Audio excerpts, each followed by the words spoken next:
Hi everyone, welcome or welcome back to my YouTube channel. I'm Kanishka Pandey, a CA finalist, and this video is for all the CA aspirants जिनका Jan 26 का attempt CA intermediate नहीं निकला. And I've seen I'm very glad कि बहुत सारे बच्चे YouTube पे आके अपनी failure को accept कर रहे हैं. And trust me, the bigger picture is बहुत सारे बच्चे fail हुए हैं, not बहुत सारे बच्चे pass हुए हैं, बहुत सारे बच्चे fail हुए हैं.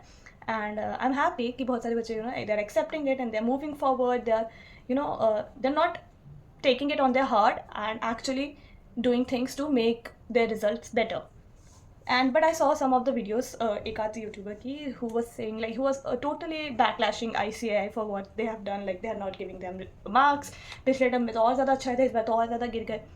तो I would like to say something. मतलब मैं अपनी स्टोरी के हिसाब से बताती हूँ कि मेरे भी अटैम्प्ट्स लगे हैं. And trust me on that कि जितनी जल्दी आप एक्सेप्ट कर लोगे ना, उतनी जल्दी आप अच्छे से पढ़ाई कर पाओगे. देखो एट दी एंड ICAI की आपसे कोई दुश्मनी नहीं है, आपकी ICAI से कोई दुश्मनी नहीं है. उनको फेल करना था तो फिर वो ऑल इंडिया रैंक 1 को क्यों नहीं फेल करते. तो ट्रस्ट मी, कभी मेरे साथ भी ऐसा हुआ है कि मुझे ऐसा लगता था ICAI मुझे क्यों पास नहीं कर रहा है. मतलब जब आई फेल्ड 2 अटैम्प्ट्स तो मुझे ऐसा लगा था ICAI मुझे पास क्यों नहीं करना चाहता. मतलब I am doing everything, but turns out कि I was not doing everything. I looked at the rankers answer sheets and they were presenting answers the way beautiful then I was doing it. And देखो CA is not for the weak ones, क्योंकि अगर आसान हो जाता तो हर कोई नहीं कर लेता. तो obviously it requires patience, it does require calibre, it does require you to do the extraordinary. It is not कि मतलब एक बार को आप बोर्ड एग्जाम में भी आप लिख सकते हो वैसे आंसर्स, बट आप ICAI में नहीं लिख सकते normal answers. So if they expect a standard, they have a standard, and we have to qualify that standard in order to get successful in our results. तो आप जितनी जल्दी एक्सेप्ट कर लोगे अपने रिजल्ट को, और फेलियर कोई नहीं होता, हर कोई अपने लर्निंग से सीखता है, अपने फेलियर से सीखता है और आगे बढ़ता है. सो आई वुड लाइक टू से कि नहीं निकला कोई बात नहीं, इसको इतना दिल पे मत लो, और नेक्स्ट अटैम्प्ट जो कि मई में आने वाला है उसकी तैयारी करो. भले ही ग्रुप 1 तो ग्रुप 2 तो इस वाले थॉट पे मत रहो कि फाइनल का अटैम्प्ट डिले हो जाएगा तो क्या होगा वगैरह वगैरह. You can cover that easily, तुम फाइनल में रैंक ला लेना.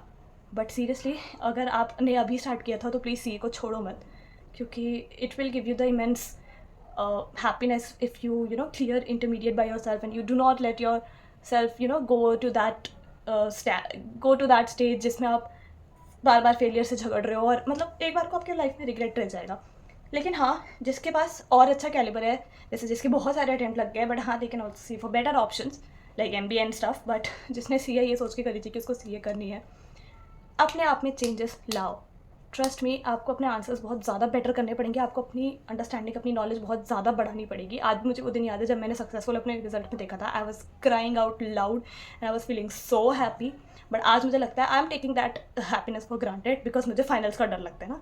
तो ऐसे ये लाइफ है यार. मतलब आप एक बार आपको कुछ मिल जाए, हम कितनी चीज़ों को ग्रांटेड लेते हैं ना. हम लोग we can smile, we can see from our eyes, think about the people who are blind. तो ऐसा ही होता है कि हम बहुत सारी चीज़ों को ग्रांटेड ले लेते हैं बाद में. अभी आप CA इंटर में हो, आप CA फाउंडेशन में कितना खुश हुए थे जब आप पास हुए थे, बट आप उस खुशी को आज फील नहीं कर पाते. तो आज जो आप फील कर रहे हो ना, आज से 1 साल बाद आप वो फील भी नहीं करोगे. इसलिए मैं कह रही हूँ आप अपना बेस्ट दो और निकालो इस वाले अटैम्प्ट में, मे अटैम्प्ट में. मेरे पास I have uploaded a lot of strategy videos जो हर अटैम्प्ट के लिए एप्लीकेबल है. कौन सी मिस्टेक्स नहीं करनी है, कौन से मटेरियल से पढ़ना होता है, क्या स्ट्रैटेजी से पढ़ना होता है. ऑफकोर्स आप अपनी खुद की स्ट्रैटेजी भी यूज़ कर सकते हो. And all the very very best.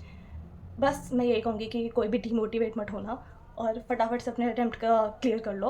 हो जाएगा. डीमोटिवेट हो गए तो नहीं होगा, लेकिन अगर आप हार्ड वर्क करोगे, अपने आंसर्स को बेटर करने पे फोकस करोगे, ICAI को बैकलैश देने के अलावा, किसी और पे ब्लेम डालने के अलावा अपने ऊपर सारी रिस्पॉन्सिबिलिटी लोगे, you will pass with flying colours in your exams. Okay, bye bye, all the best.